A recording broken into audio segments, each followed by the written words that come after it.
Naku, Dayan, medyo nakakagutom yung naging video ni Carla, no?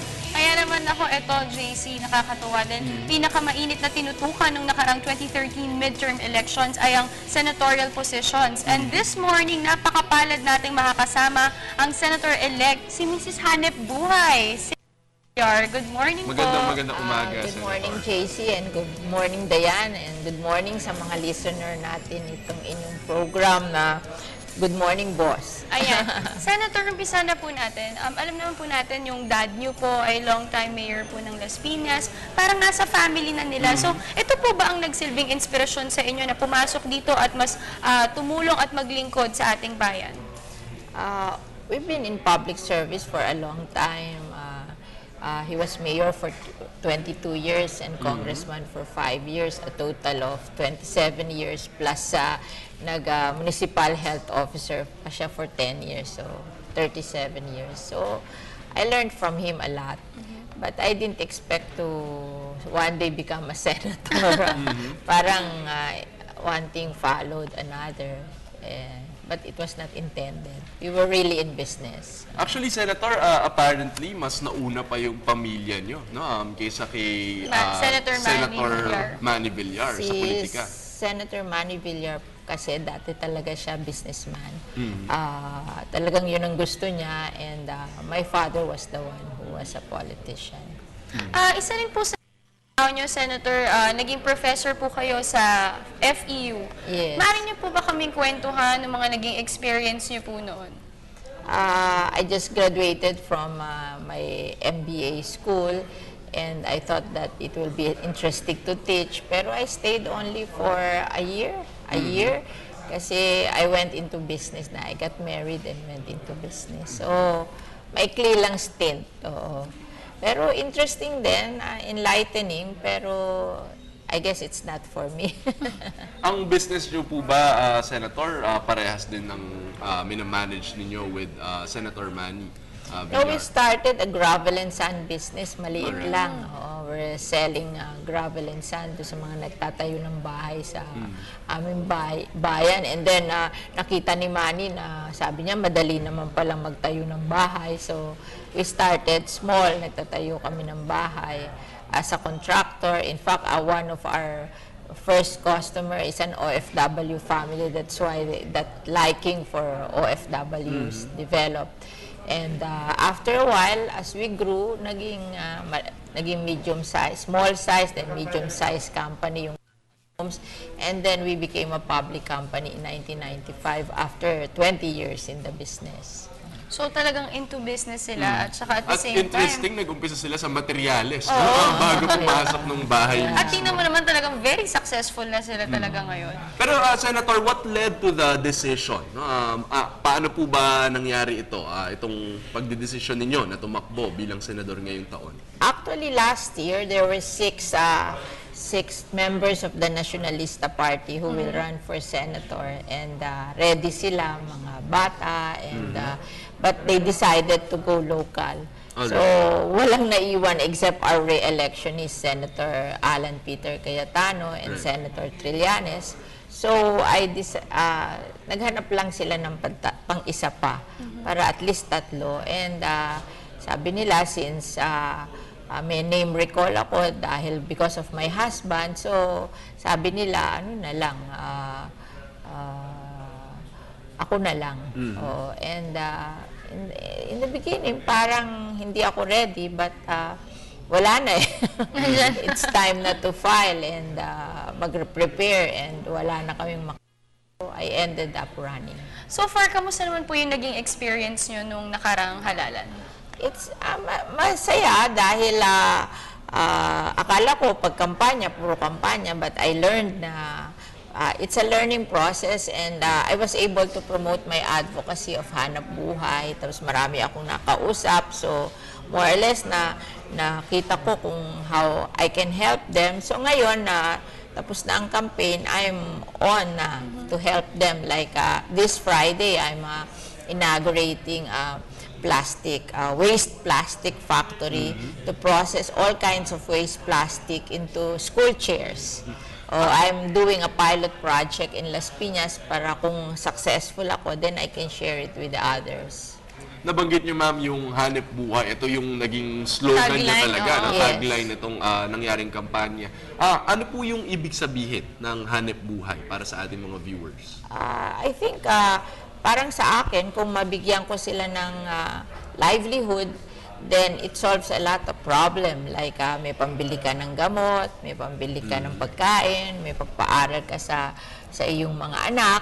And when tamo mo yun, then it's hanep buhay because it makes your life better. Kasi yung hanep is a good for something good. So hanep buhay, good life for you because you are able to earn and you are able to provide. Senator, kanina nabanggit nyo na nag-enjoy kayo yung during nung proseso nung halalan. Ano po ba ang naging para sa inyo pinaka-challenge nyo? Kasi I'm campaigning, I want to get votes and at the same time I want to promote my advocacy of hanap buhay. So I was able to blend it. Hindi entirely campaign but nakapag-aral ako, nakapag-dialogue ako. So more or less ngayon alam ko kung saan ako babalik, ano unahin ko. Like for example, sa Surigao, they like yung aking coconut factory. Like in those places na strong sila in farming, they like yung aking composting facilities na I can turn kitchen and garden waste into organic fertilizer. Yung ganun ba? So parang na-match ko na yung ano gagawin ko do sa places na go back to. Alright. Senator, gusto ko rin malaman, JC, since alam naman natin, speaking of advocacies, patapos na rin ang termino ni Senator Manny Villar. Paano po, since papasok po kayo ngayon, pagpapatuloy niyo po ba yung mga advocacies na sinimulan niya? Ngayon nagre-review ako ng mga bills na final niya na hindi napasa into law. And of course, leading would be yung creation of the Department of OFWs. I will refile that. And the bill prohibiting yung no tuition exam, I will refile that. And marami pang iba na mas technical, I will refile. And at the same time, di ba ang message ni Senator Villar is sipag at tiyaga. It goes with my hanap buhay because kaya ka nagkakaroon ng successful na hanap buhay because of sipag at tiyaga. Napakaganda. Tama. Actually, nabanggit na rin ni Senator yung sa magandang bill po ito, no? Yung no tuition, no exam. No? Yeah. Pagbabawal yun. Basically, yun, bawal po yung ganung policy. Ano po ba Dapat. sabi ninyo ngayon na nag-increase po pala Ang tuition fee. in-approve, no? Yung increase I ng think it's tuition. sa private school, but not in the public schools. Okay. So okay lang po kung sa private schools. They can always go, if in the private school prohibitive, then they can always enroll in the state universities and colleges and in our public schools. May choice. JC, Okay. pupunta naman tayo on a lighter side naman. Kamustahin naman natin si Senator bilang isang ina at bilang asawa sa kanyang pamilya. You know, I have 3 children. My eldest son is managing our business.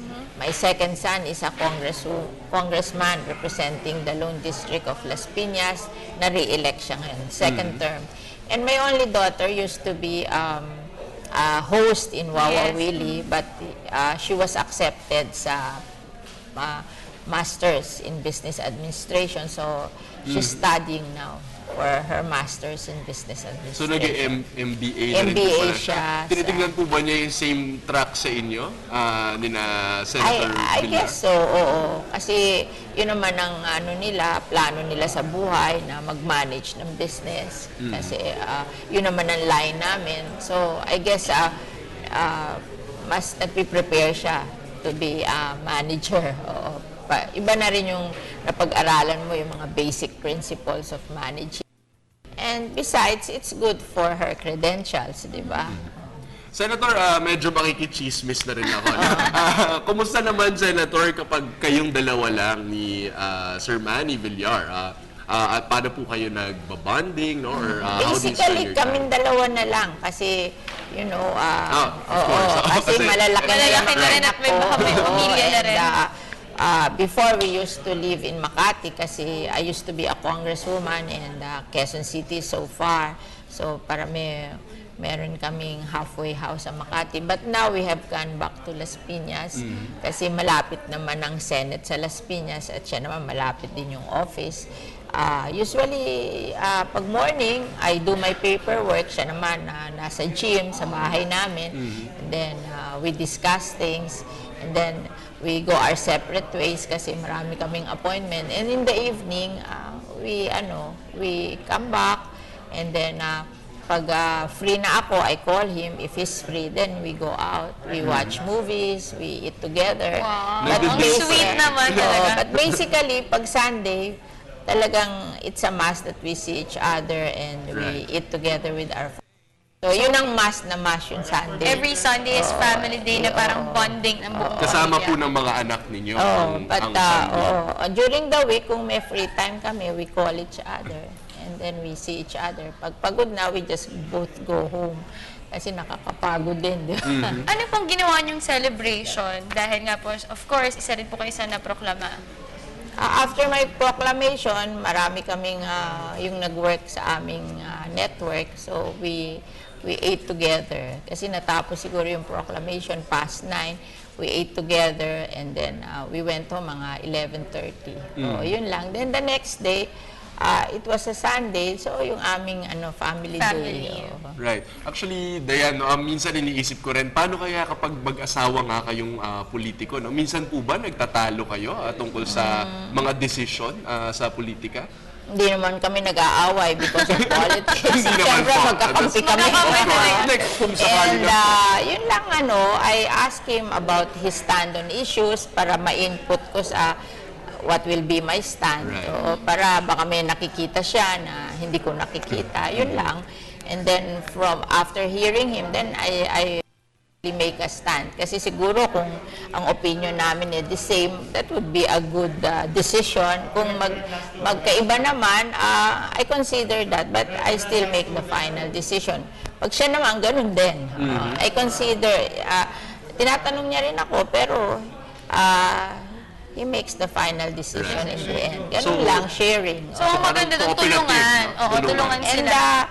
maraming tao nagsasabi na if you're too busy, siguro sira yung family life mo. Hindi totoo yun eh.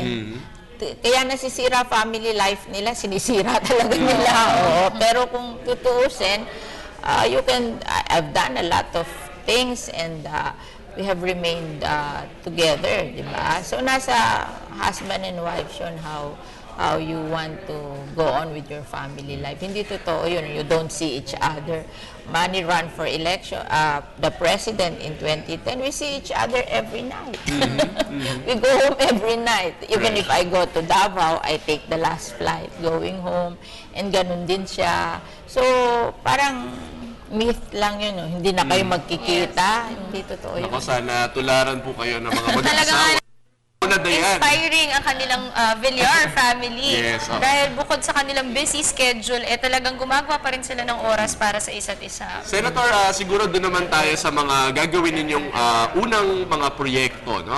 Ngayong uupo kayo ng July 1. Siguro mga legislations na gusto nyong isulong, bukod pa doon sa mga nabanggit nyo na. Of course, ang aking advocacy, at yan naman ang pinramis ko sa mga tao, hanap buhay. I have built livelihood projects in my district during my term as Congresswoman for 9 years, very successful. And then during my rest period of 3 years, I was able to build also for other places. I will continue with that. I have built 200 as of today, but there are 1,600 towns and cities, so malayo pa. That's about 15% of all the towns and cities in the Philippines. So, in terms of legislation, because my promise is job and livelihood, I will try to review yung mga legislation that I think will be able to provide jobs and better life for our people in terms of economic prosperity. So, I will look AFMA, that's the Agriculture and Fisheries Modernization Act. Supposed to be yan ang tutulong sa ating magsasaka at mangingisda. I will look into it if there are, but hindi pa ganun sila ka-progressive, if there are flaws in the law or yung implementation lang ang may problema. then I will look at incentives to labor-intensive businesses kasi those will create jobs. And I will look into the incentives to small, medium, and micro enterprises para kung walang magtayo ng big businesses, meron namang magtatayo ng maliliit that will provide employment Yes. also. So, yun ang lilinyahin ko. Alright. And of course, as a woman, I will continue with my advocacy for women, children, and family. And I was former chairman of the Committee on Higher and Technical Education in the House of Representatives. So, I have importante din na education, so tutulong din ako doon. Alright. But predominantly, I will really work on my livelihood projects. So, JC, nakita natin yung ganda ng programa na gustong ihain ni Senator Villar. Lalo na ngayon, alam naman natin dito sa bansa natin, number one din talagang problema is poverty. At ang solusyon din talaga ay trabaho. Napakagandang programs ito. Decenteng trabaho, no, para Yes. sa ating mga mamamayan. Senate presidency daw, ma'am, magpapalit na. Anong masasabi niyo? Siguro, very quick lang. I think the administration will choose the next Senate President kasi majority kami. We belong to the Team Pinoy. So, siguro manggagaling sa ranks namin yung next Senate President. That is for sure. So, abangan na lang natin. Senator Villar, any last message na lang po to our viewers? Ako po ay nagpapasalamat sa ating mga viewers at sa iyo, JC and Diane. And maraming salamat po sa suportang ibinigay nyo sa akin at makakaasa kayo na gagawin ko ang lahat para mabigay sa inyo yung hanep buhay. Wow! Okay, maraming Thank you salamat so po, much. Senator. Yan po si Senator-elect Cynthia Villar.